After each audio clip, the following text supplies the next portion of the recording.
The Point of View is brought to you by Cowbell Coffee. Cowbell Coffee. Taste it, love it. Kel Charcoal Toothpaste. Kel Charcoal. Happy smile.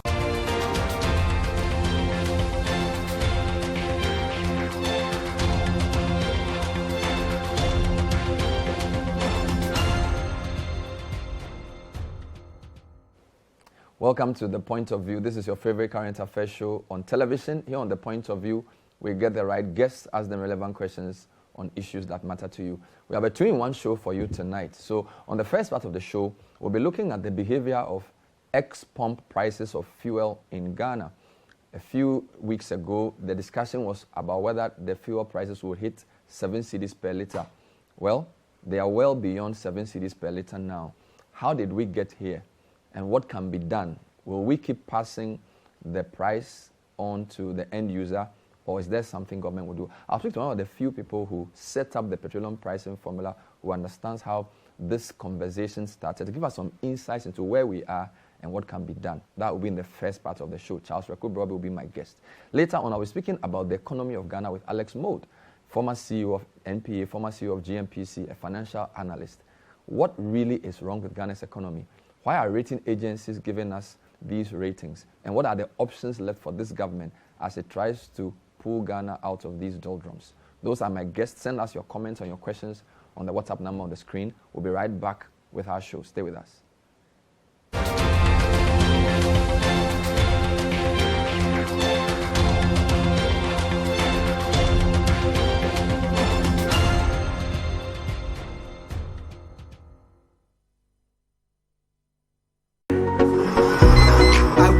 This morning, nothing wakes me up better than a cup of Cowbell coffee.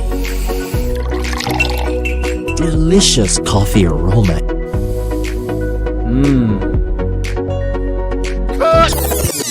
How can you forget your lines again? I'm sorry, sir, just that it tastes really good. Cowbell coffee. Enjoy the delicious creamy coffee taste of 3-in-1 Cowbell coffee. It's a beautiful day. Waiting. Cowbell coffee. Taste it, love it. This advertisement has been vetted and approved by the FDA.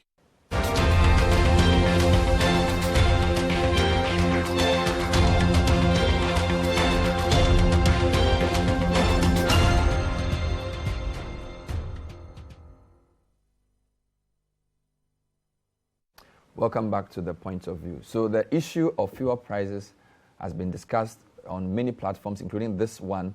In fact, a couple of months ago, we did an editorial where we urged the government to reduce fuel prices. It appears that's not very easy to do.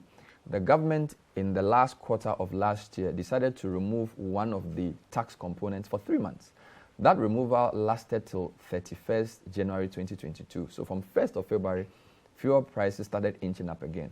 But we understand it's not just because of that tax component. Apparently, world prices have also been pushing up. And as we speak, fuel prices at the pump are well and beyond 7 cedis per barrel per litre for petrol, and well above 7 cedis per litre for diesel as well. We'll show you a couple of charts depicting how far we've come and where we've come from. And we'll give you a quick report on what has been happening at the pumps as the business desk has found.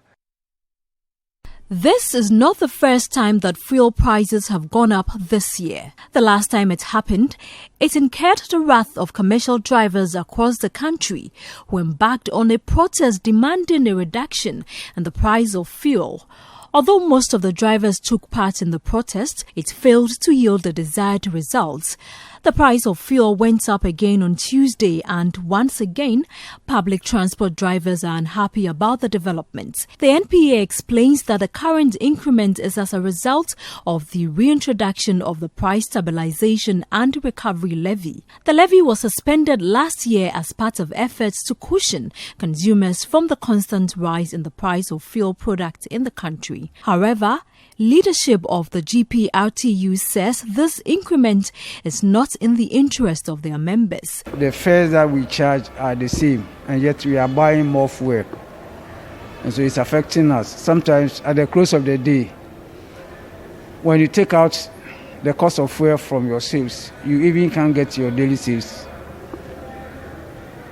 And if you cannot get your daily sales, and so how do you get job money to your house?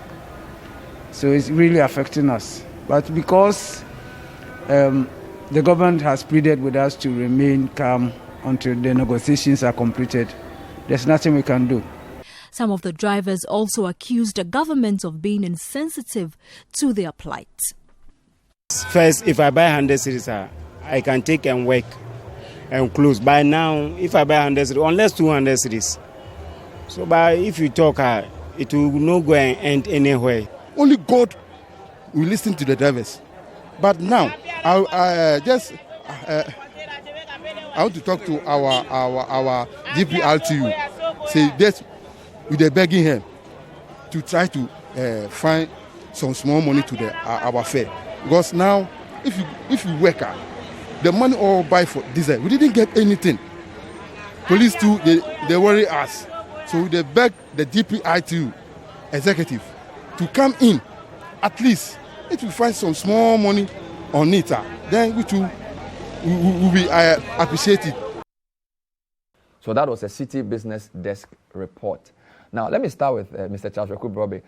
Good evening, sir. Thank you so much for joining us on The Point of View. Good evening, Bernard. How are you? I'm very well, thank you. I'm so happy you are not tired of talking about petrol prices because it seems as if that's what... Well, yes, I am rather tired, but we need to keep educating people.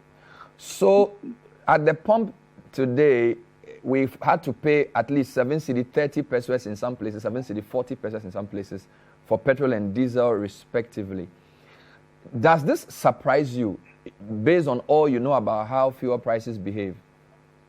No, it doesn't surprise me at all, because if you let me explain to your audience how fuel prices are done, there are three main components. The first one is what's called ex-refinery price, and that was introduced in 1988 out of the 1970s oil crisis, when people had to queue for weeks in Ghana to get fuel.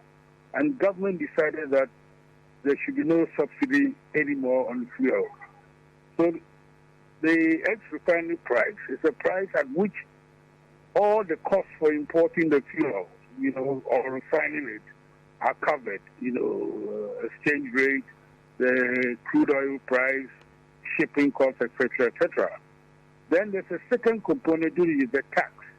Now, in 1988, when we started this experiment, Bernard, we only took 11 million old cedis before the control as the tax component for fuel.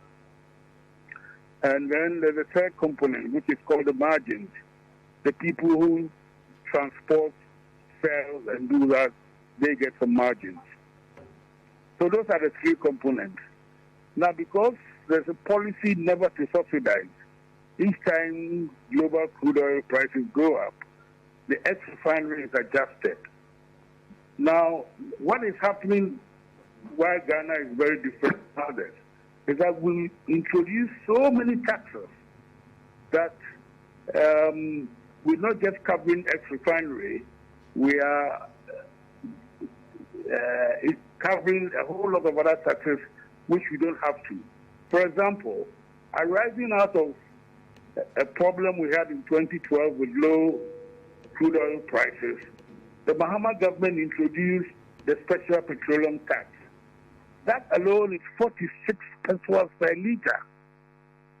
And the idea was that when prices went back up, that tax will go away. But like everything else and the greed that surrounds us, anytime a temporary tax is introduced, it becomes permanent. Like toll recovery levy and a whole lot of others.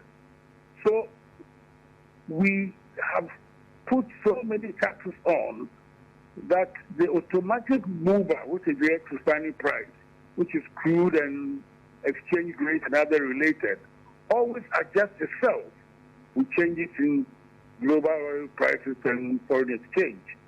So until something is done, and one of the things that we have to be careful, once the appropriation bill is passed, a lot of these taxes, which were not removed at the time that Parliament were considering the budget, they get stuck into the budget. And that's it for the year or until a new bill act is passed. They're there. So as long as crude oil prices keep going up, the pump price will keep going up. Now, this is what we can do about it. Before we get there, I'm showing my viewers the ex-pump price build-up for OMCs and LPG MCs effective 1st February. And as you rightly said, I'm seeing first line item ex-refinery price. Yeah. Then I'm seeing energy debt recovery levy. Then I'm seeing road fund levy, energy fund levy. All those are taxes government has slapped on. Yes, I wanted to go through the list and ask you which of them you felt we could do something about. So ex-refinery, number 1, energy debt recovery levy, number 2, road fund levy, number 3, energy fund levy, number 4, price stabilization and recovery levy, number 5, sanitation and pollution levy, which I guess is new, number 6, energy sector recovery levy, number 7, special petroleum tax, which you referred to, number 8. Then I see primary distribution margin, bust margin, fuel marking margin. Then I see ex-depot with an asterisk. I see UPPF, marketers margin, dealers, retailers, operators margin, LPG filling plant, etc. I mean, is there, when you guys did the formula, did it include all these things? No. When we did the formula, the tax component was what was called the excise duty, and that was all. And as I said to you, it was 11 million pre-Kufuor cities. That was all. And as time has gone on, various governments have added taxes, and they said, oh, this is temporary. Toll recovery, it's been there since 2001. It was meant to last 4 years. It's become a permanent tax.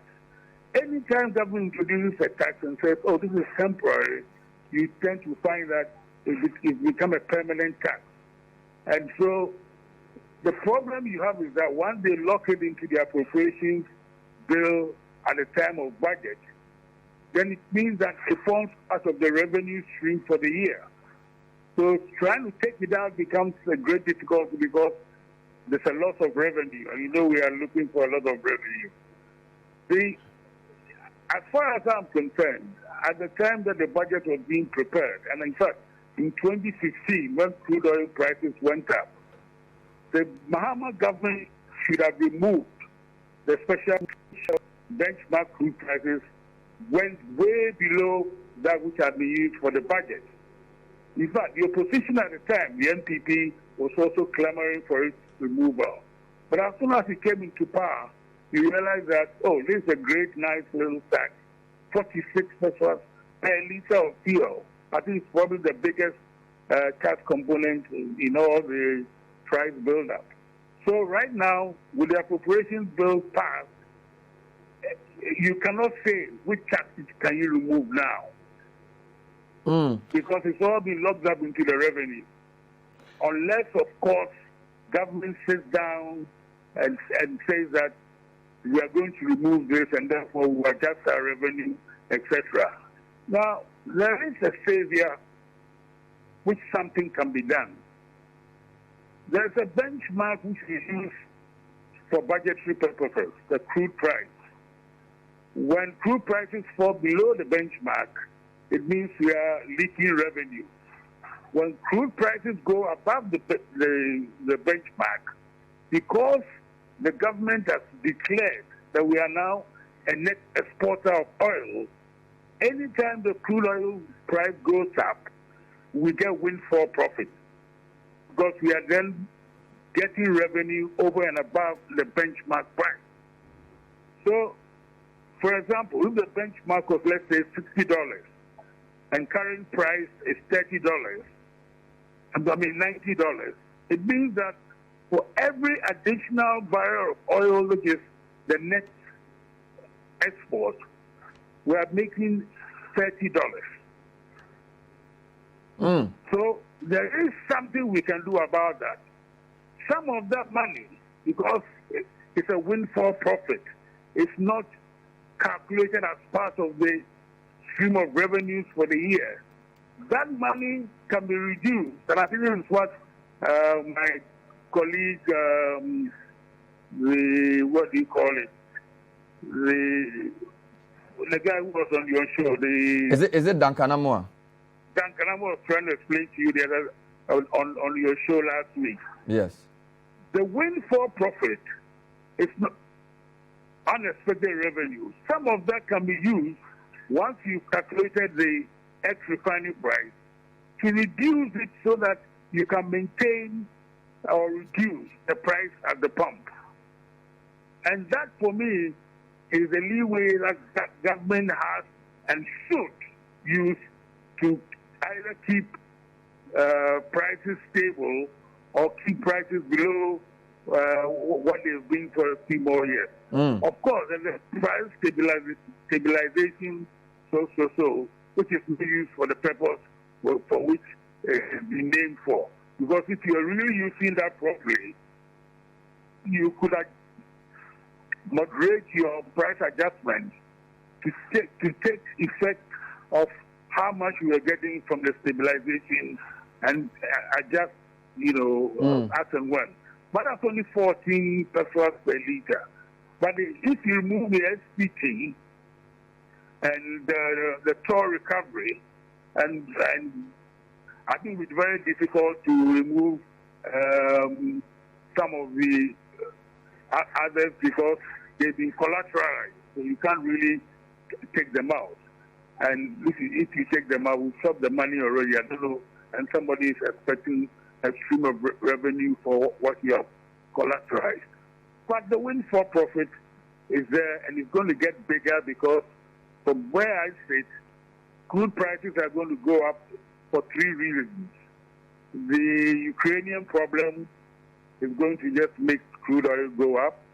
The recovery from the COVID is going to make economies demand more and more energies. And the third would be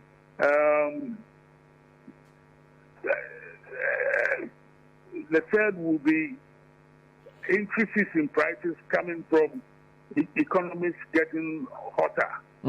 So I don't expect crude prices to come down. So unless the government actually starts applying the windfall profit to moderate or reduce export prices, we are in for a very, very sorry time for pricing. So based on the three global factors you outlined, and looking at where world prices are now, it is conceivable that if nothing is done, we could actually breach the 8 cedis per liter for both petrol and diesel. That I expect to be breached within the next month or so, because I don't expect crude prices to come down. Wow. At some point, I think during the tail end of President Kufuor's reign, crude prices almost hit $140 a barrel. And we are heading that way. And the government cannot shut its eyes to it, because in an economy where there's no rail transportation and everything depends on the road transportation and the use of fuels, the effect on prices and inflation will be so astronomical that I'm not even sure that our economy will recover. But then you've got a bigger expert to talk about that later on. Yeah. So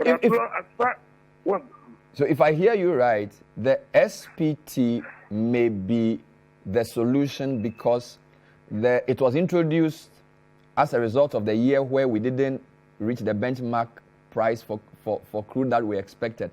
But now that obviously the price on the world market is much higher than the benchmark price, logically and in terms of conscience sake, the SPT have gone at the time the appropriations bill was being passed. But because the appropriations bill has been passed now, the SPT has now become part of government revenue for 2022. You see, it should have been removed at the time the budget was being made. But now it is part of the revenue. So it will be difficult to take that out. But what you can do is that you are making money you didn't expect, you haven't budgeted for, you haven't planned for. use that money to reduce the price at the pump. But fair enough. But looking at where government is, you know what e-levy has become. Yeah. Some people estimate 6 billion. The government seems to be in dire straits financially.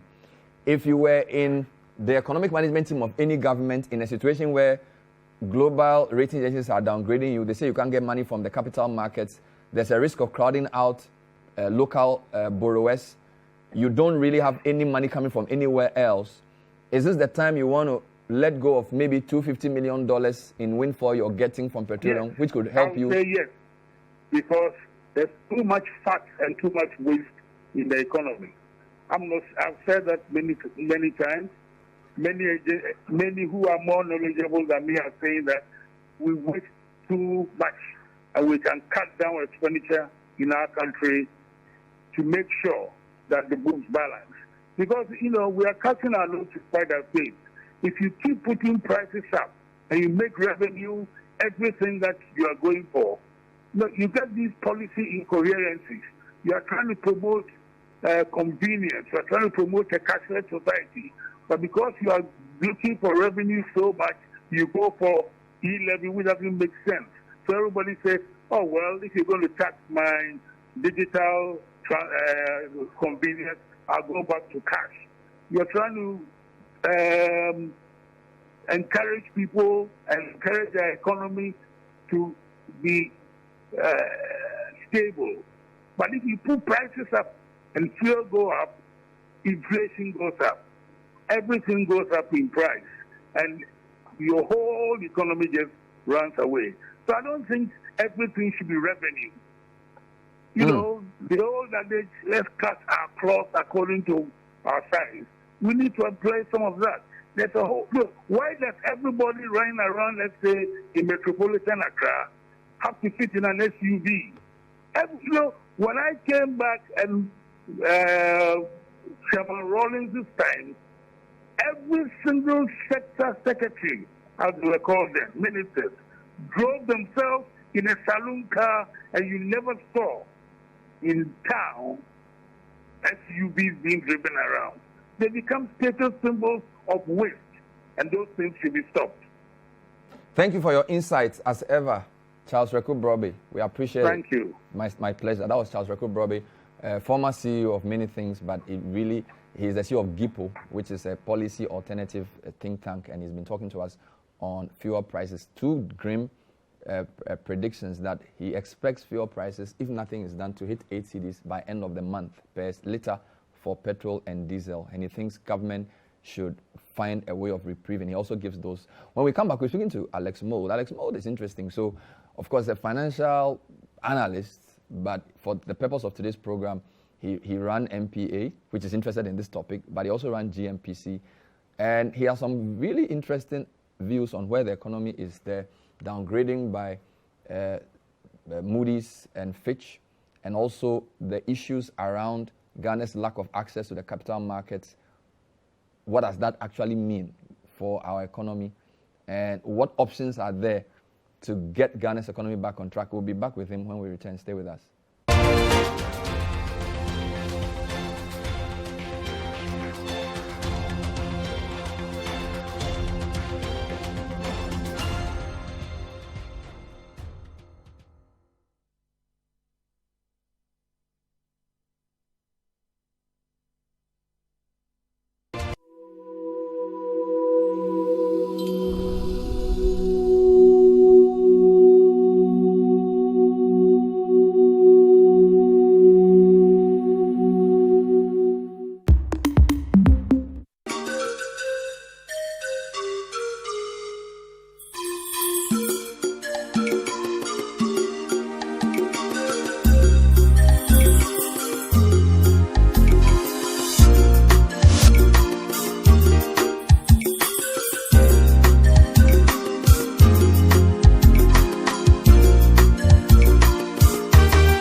Whatever the occasion, with ATL, you can never be out of style.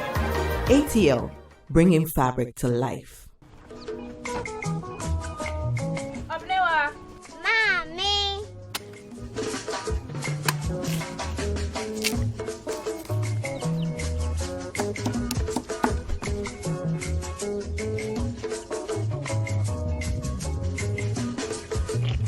Mama Josie. Fe.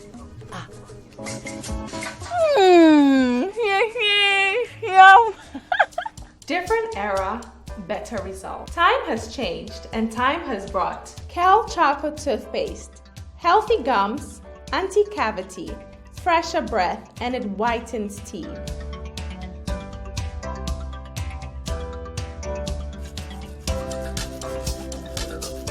Kel Choco toothpaste, Sankofa. Yenchi, Kel Choco toothpaste. Happy smile.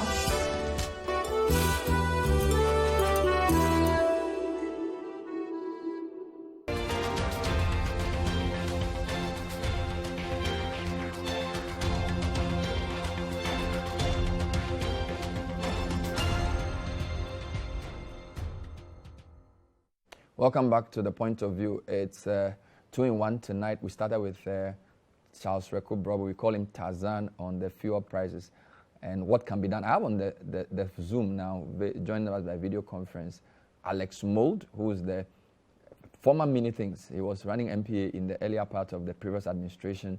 Then he also ran GMPC. He's a banker. I don't know if he worked on Wall Street. I'll ask him. Mr. Alex Mould, thanks for joining us. Good evening. Good evening. How are you, Bennett? I'm well. Did you do anything on Wall Street in your previous life? Well, not actually on the street, but yes, I worked with Union Bank of Switzerland. That was Midtown. Wall Street is downtown. Wow. So I haven't done any study on how our economy has performed under finance people as against pure economics people. But the current finance minister clearly worked on Wall Street and is having problems with the markets. I'm sure that must be quite something for you observing from outside. No, it's not strange that this is happening. I mean, we spoke about it 2 years ago. We spoke about it last year. And the markets react according to what they believe the fundamentals are doing. And also, if there is credibility coming from the finance minister in particular. So this is no surprise. I mean, during the COVID, our bond price dropped to early 80s. The yield was about 11. After COVID, that was somewhere July, August, September 2020. The market started believing that we had put things in place and that we were on the track to redemption and that we had the support of the IMF, the World Bank, the EU, and various donors were still giving us some money to help us with the pandemic. The pandemic was a shock to all countries, and those countries that they believed, especially the IMF and the World Bank, they gave more money to, and Ghana was one of the recipients because we sold a very good story and we put in place some good things to dampen the effect of COVID on the population, on businesses. So we were on the right track. We did it a little late, but some of us asked that we spent about 2% of GDP, immediately so that the SMEs don't die. So that helped us till 2021.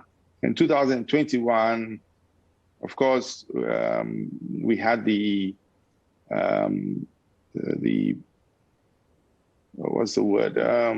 election coming up, and when the budget was read,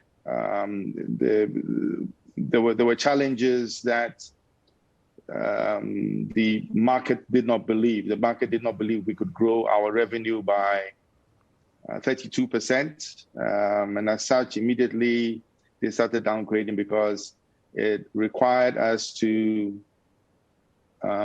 get a lot of money from e-levy, get some money from refinancing our amortized debt. And they didn't see how we were going to refinance that debt in the capital markets. So that was one of the challenges we had. First thought to you was going to the capital markets initially a bad idea? I think apart from Banredu in the last term of Kufuor, the person who's gone to the capital markets before this government came in was Mr. Tekpe and the NDC government. I think he went 4 times, where he did a couple of Eurobonds. Then Mr. Ofori-Atta has been there a few times, probably 6 or 7, I'm told, even up to 8. Looking at all that you know, for a small country like Ghana with the resource dependency we have, was going to the bond market part of the mistake, or it was really using the monies that came in, which is really the issue? Going to the bond market is not a mistake. I mean, you have a few people who will lend to you for that tenor. Remember, they were trying to manage the tenor risk. They're trying to extend the tenor of our debt so that we don't have too much debt amortized in the short period. Amortized means paying down the principal in the short period. So the idea was, can we go into the markets? Can we also locally extend the tenor of our debt from 5 years to 10 years to 15 years and create a yield curve so that, we have different maturities on the yield curve, which are actively traded. The same with the Eurobonds. If we have all short-term debt and we're using that for long-term expenditure and long-term planning, that is what we call a mismatch. You're mismatching your debt and you're mismatching what you are actually investing in. So the question is, you asked, is going to the capital markets, was it wrong? No, going to the capital markets was not wrong. It was wrong for the quantity that we went for, because most of the capital market debt really should be used in infrastructure and in things that would actually help the GDP of the country immediately. That means it will help investors also invest in the country. You don't want to use money that you borrow for consumption, then especially the long-term borrowing. Long-term borrowing is used mainly for capital-intensive work. And that is why we think that the use of the funds that they raised was wrong. The 2 responses we've seen, the first has been from the president himself. He says, let's free ourselves from negative effects of rating agencies. Akufo-Addo to African leaders. This was today, February 7. Then yesterday, the finance ministry said that they were puzzled by the poor ratings of Moody's and then I think Fitch as well. And so let me just read that. The president, Nana Akufo-Addo, says recent ratings by international rating agencies are affecting cost and access to capital markets by African countries. He therefore is urging African countries to find a way to shield themselves from suffering the repercussions of rating agencies. He was speaking as AU champion for financial institutions and said the funding challenges of African countries have been made worse due to the work of rating agencies and further affected by COVID pandemic. Then Bloomberg has a story by Ekodonto today that says Ghana slumps Moody's after debt rating cut further into junk. And the summary of the story is that Ghana is gravely concerned about the rating cut. And then it says the downgrade suggests institutional bias against African economies. Let's deal with the first one. The president's comments to Africa and other African countries, basically saying it's not just Ghana. They are giving poor ratings post-COVID to most African countries, and it's not fair. And then on the Ghana side as well, finance ministry is also not happy with what Moody's did, and basically saying that looking at the numbers they have, this is not fair. What do you make of that? Well, I think it's two-faced because this is a government that championed rating agencies because we were going to the capital markets. This is a government that, relied on the rating agencies for us to go to the capital markets in 2017, 2018. And I don't understand the about turn right now. And one thing you don't do in finance, especially in raising money in the world, is you don't go against the rating agencies, one. You don't go against the IMF and the World Bank, two. I mean, you can take them on in private, but you don't take them on internationally. Immediately, the investors who rely on these rating agencies believe that there is something wrong and you're covering something up, because the rating agencies did have a negative view on your rating prior to this rating.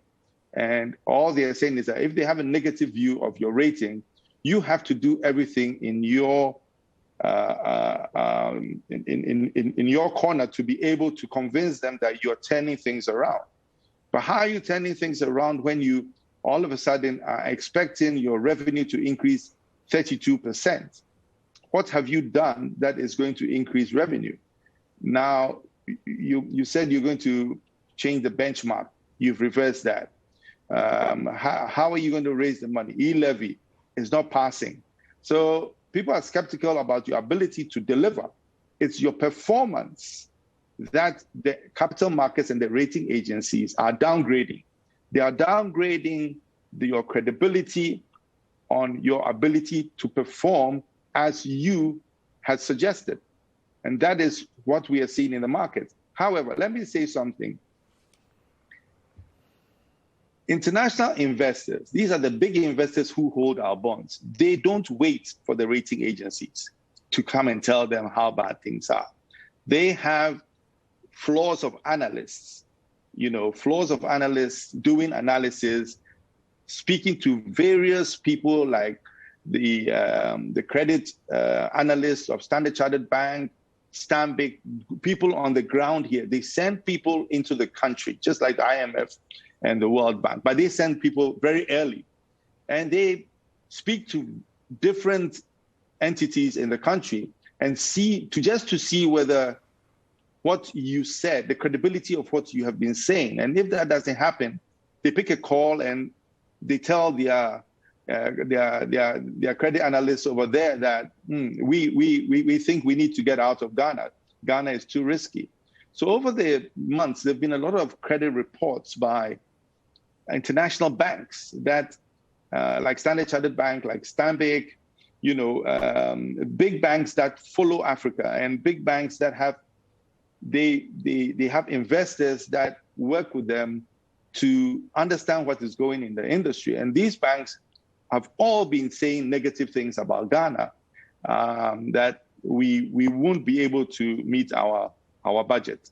Now, there are rumors that we did not meet our budget last year, and there were a lot of people who were asked to prepay 2022 taxes.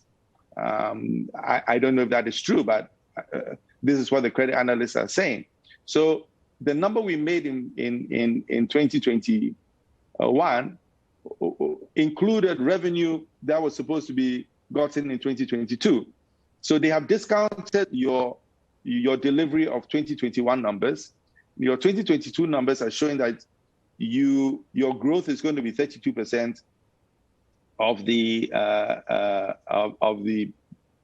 your revenue, and most of that growth is supposed to come from domestic taxes and e-levy and import duties, and you've reversed some of these. So I think there's a question mark on the credibility of your ability to deliver on the performance that you have put out there, and that is the problem.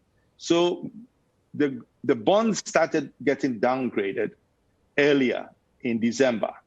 People started selling the bonds, and as such, the price of the bonds started dropping, and it dropped from the early 90s to mid 70s, and right now it's around 72% of what it was. What that means is that when you issue a bond, the last bond we issued in February 2020 was issued at par. That means it cost 100. Now that bond today costs 70 to 72. That means anybody who bought that bond at 100 has lost 30% of that bond. That is a massive downgrade, if there's anything. So the Fitch and Moody's they lag investors. Investors, they're in the kitchen. They know what's cooking. You in the restaurant, the Moody's and Fitch are sitting on the restaurant table. These guys are in the kitchen, so they know exactly what's happening. And we got alerted that this was happening, and it reflected exactly what most of the credit analysts in the banks were saying. And these are the credit analysts that investors pay money to inform them about what is going on in the various countries. So they'll say short Ghana, that means sell Ghana, buy Zimbabwe or buy Zambia. Short Egypt, that means sell part of Egypt and move your money to this area. So emerging markets, and Ghana is part of the emerging markets, you have portfolio managers who have a chunk of their portfolio reserved for emerging markets. Now, if they need to keep the emerging markets, the question is, where should they be putting their money? Should they be putting their money in an area where, there's going to be improvement? And if there's going to be improvement, then they will put their money in those in those countries. So right now, Ghana is on a sell on every analyst. So I hear you. You're saying that get out of Ghana, Alex. You're saying that it's not the rating agencies we should blame. They are reflecting what the investors are actually feeling. Fair enough. My question to you then is, so what do we do? Don't forget, you are a leading member of the opposition party. So when people listen to you, it's well and good to say, yes, what is happening, I told you so. But what is the real alternative in terms of what do you offer? Because you've said you don't go against the rating agencies, you don't go against IMF, you don't go against the World Bank.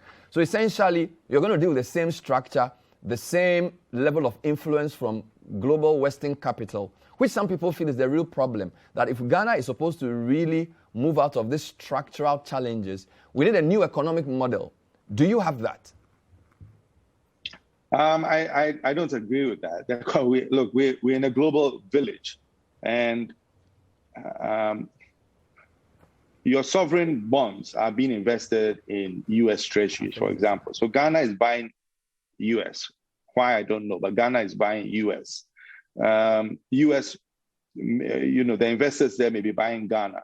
You are always going to have some relationship with investors. And these investors are the banks, financial institutions, the big financial institutions that raise letters of credit for us or have corresponding banking with our banks here. You're going to have the World Bank, the IMF. You're going to have bilateral countries lending money to Ghana for specific projects.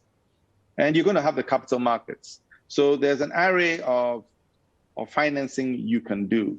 There is nothing really wrong with financing.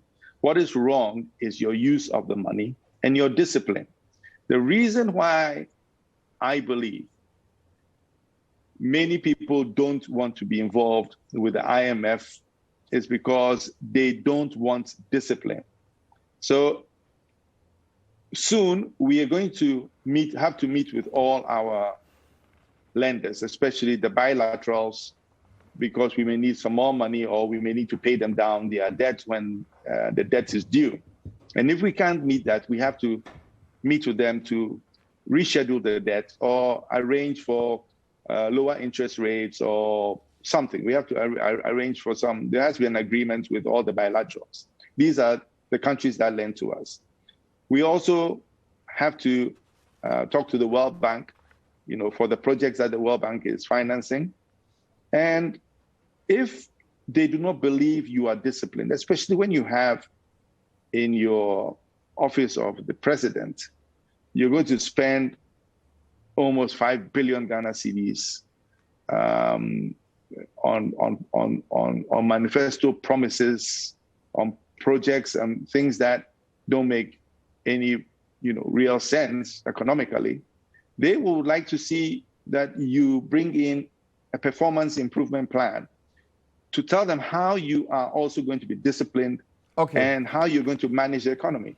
We'll take a break. When I come back, we'll find out which of the areas can be cut. And then we've also seen earlier in the day, you can call him the leader of the NDC, sending out a press release, which is very seriously titled, "The Ticking Time is Ticking for the Crisis-Ridden Ghanaian Economy." We'll look at that too. My guest is Alex Mode. We're talking Ghana's economy. Stay with us.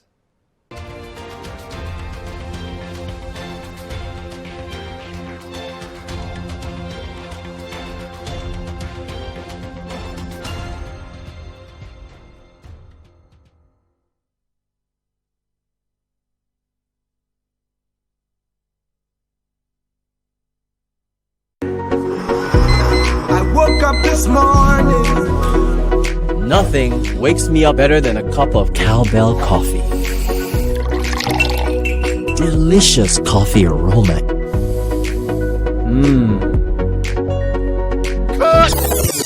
How can you forget your lines again? I'm sorry, sir, just that it tastes really good. Cowbell coffee. Enjoy the delicious creamy coffee taste of 3-in-1 Cowbell Taste coffee. it, love it.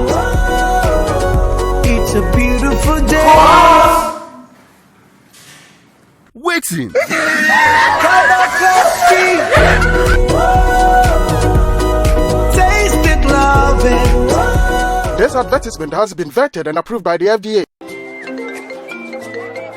Hello, information. Madam, Me, I have still not got the money for that list of expensive building materials you sent to me. The price of the iron rods have been increased too much, Madam, relax. Look, that's not why I didn't call. I just visited IPCP, where the engineers told me everything about Trasacco fast floor. Trawanko, please, those people are expensive. Are they not the people building those big houses in town? I beg going to cash in, guys. Madam, in fact, I used to think the same until I visited their office today, and they gave me an estimate of how much it will cost. No, the estimate is real. It's cheaper than the one I even sent you. Wow. Building contractors, foremen, masons. Visit IPCP, the Trasacco Fast Floor. Engineers will assist you build an affordable, faster and stronger building. Oh, madam. It is done. Wow. Trasacco Fast Floor. Stronger, faster and affordable. This is a Trasacco construction product.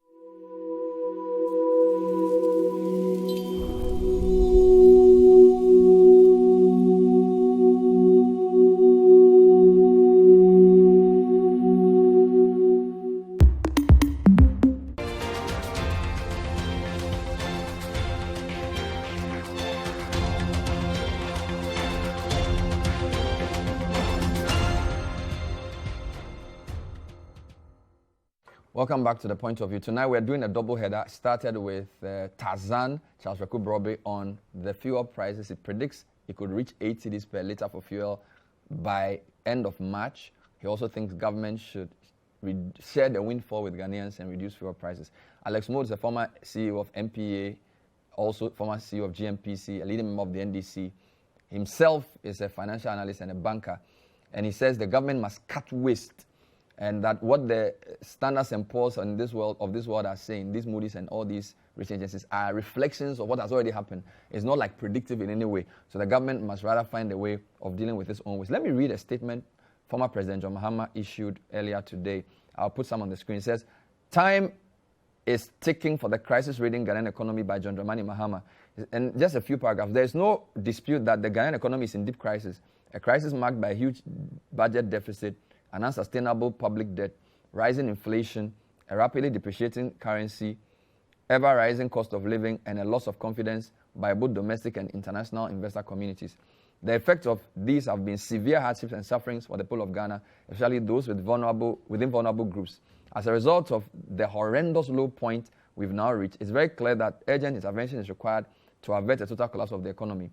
Yet President Akufo-Addo and the head of his economic management team rather appallingly remain nonchalant in the face of this serious crisis and have limited their response to the imposition of very harsh and regressive tax measures, one of which is the e-levy, which has been roundly rejected by the people of Ghana. Like one drowning and yet clutching at mere straws to stay afloat, this government has banked all its hope on the e-levy, which, given the gravity and depth of the problems that have beset our economy, is neither adequate nor viable as a sustainable response to the crisis. In the face of this serious crisis, government has also resorted to unhelpful political posturing over suggestions on how to stem the downward spiral, ensure discipline, and help the economy recover. It is painfully obvious that beyond the ill-conceived e-levy, the Akufo-Addo administration has no viable or credible plan of action to get us out of this current economic doldrum into which they've plunged us. Meanwhile, there can be collective buy-in from the Ghanaian people, development partners, and investor community that are being ignored. Then he lists a few things about the COVID program. But let me go to the conclusion. He says, the government must swallow what is left of its pride and create a platform for urgent and constructive dialogue among stakeholders with a view to fashioning out a robust set of policy responses to the economic challenges before we get to the point of no return. We in the NDC stand prepared to aid in the salvage effort because inaction is not an option in the face of disaster. The clock is ticking very fast and the time to act is now. And he signs it in cantonment. Mr. Alex Mould, so yes, this suggests that if, for example, the government did a Senchi-type conversation to say we want homegrown solutions from all parties, the NDC may say, Mr. Alex Mould, go and represent us. What would be like 3 urgent things you would suggest the government does to stem this tide? So this is based on the assumption I've given.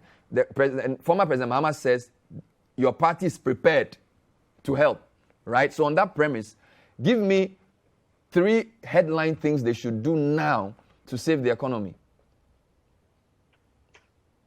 Well, the first one is to manage your expenditure. The expenditure is what is within your control, your direct control. So cut the fat and rank them and prioritize where you're going to spend the money, because you see our revenue, the domestic tax revenue, it trickles in.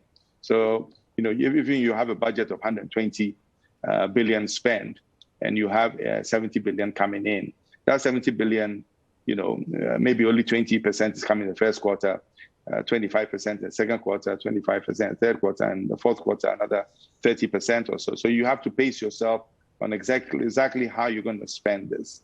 But the most important thing is you need a credit line, like any business. You need a credit line, and you need your banks, you need your financial institutions to be able to be there for you.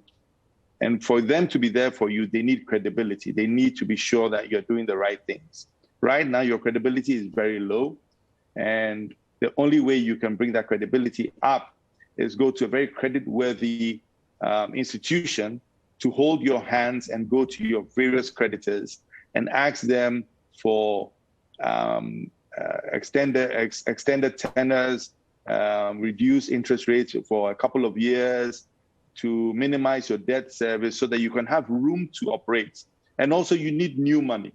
So right now, without that credibility, nobody's going to listen to you.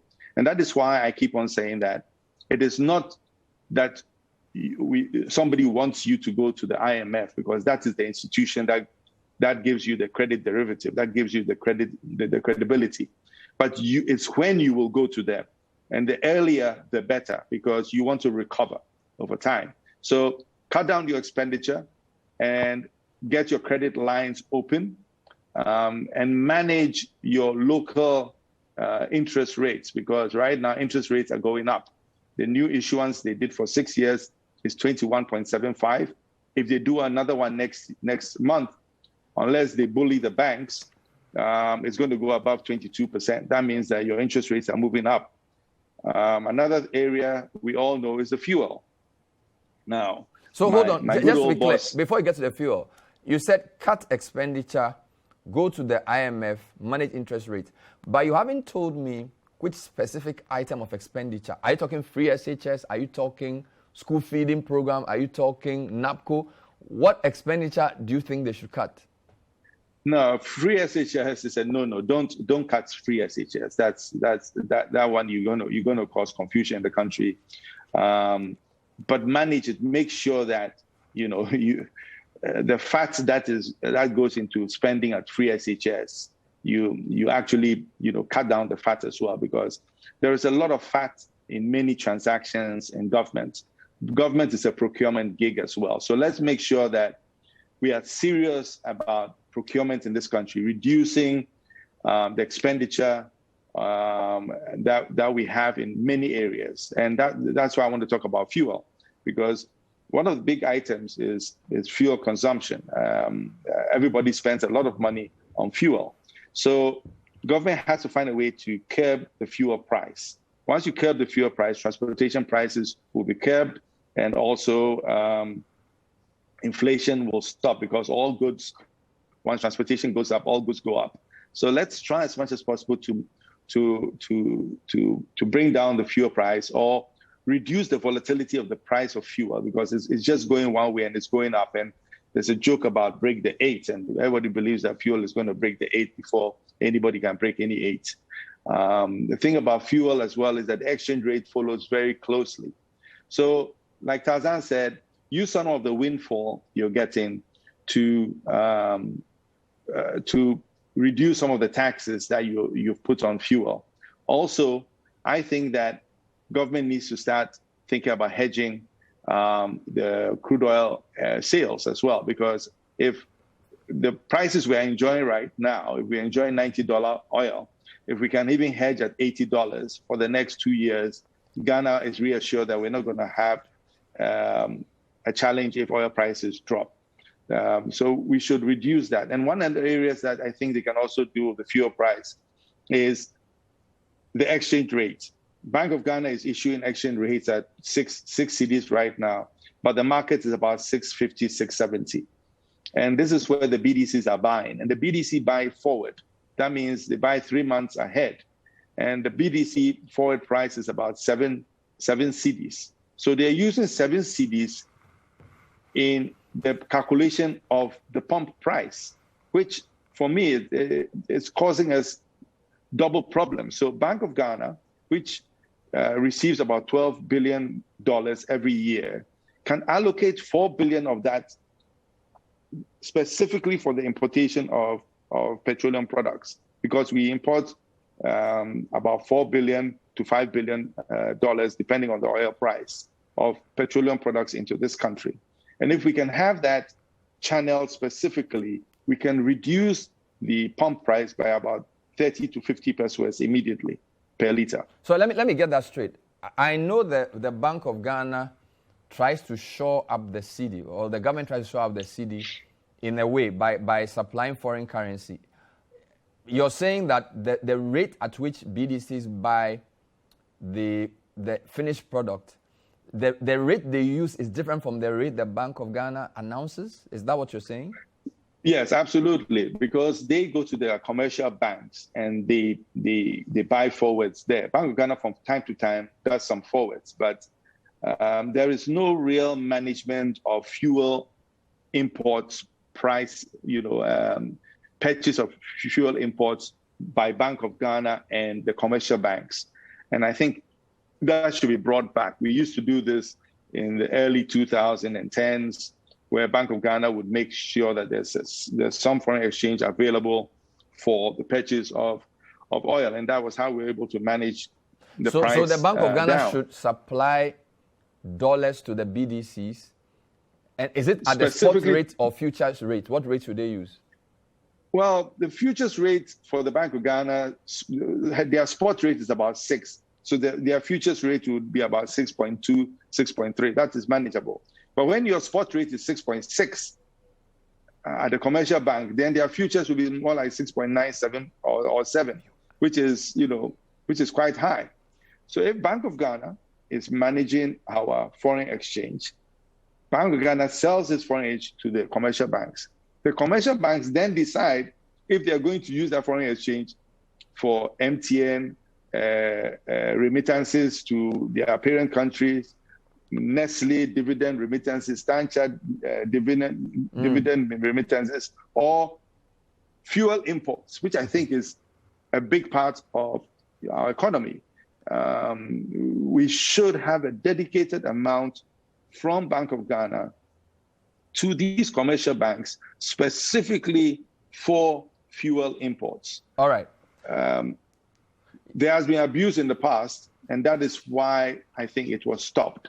But it should be brought back so that we bring down the fuel prices. And last time, I believe that the Deputy Minister of Energy said on Randy Abe's Good Morning Ghana show that he will take it up. When I mentioned it, he said he will take it up with the Ministry of Finance because it has to be Ministry of Finance, Bank of Ghana together. Thank you very much, Alex Mould. We've been speaking to former CEO of GNPC, former CEO of MPA, member of the NDC, Alex Mould, about Ghana's economy and what can be done. Earlier on, we spoke to Charles Reku-Brobe, who essentially runs a think tank called GIPO, but he's a former CEO of many things, speaking to us on the fuel prices and what can be done. Thank you for watching. We hope you've learned something new. Coming up next is the Business Dashboard. Stay with us on CTTV.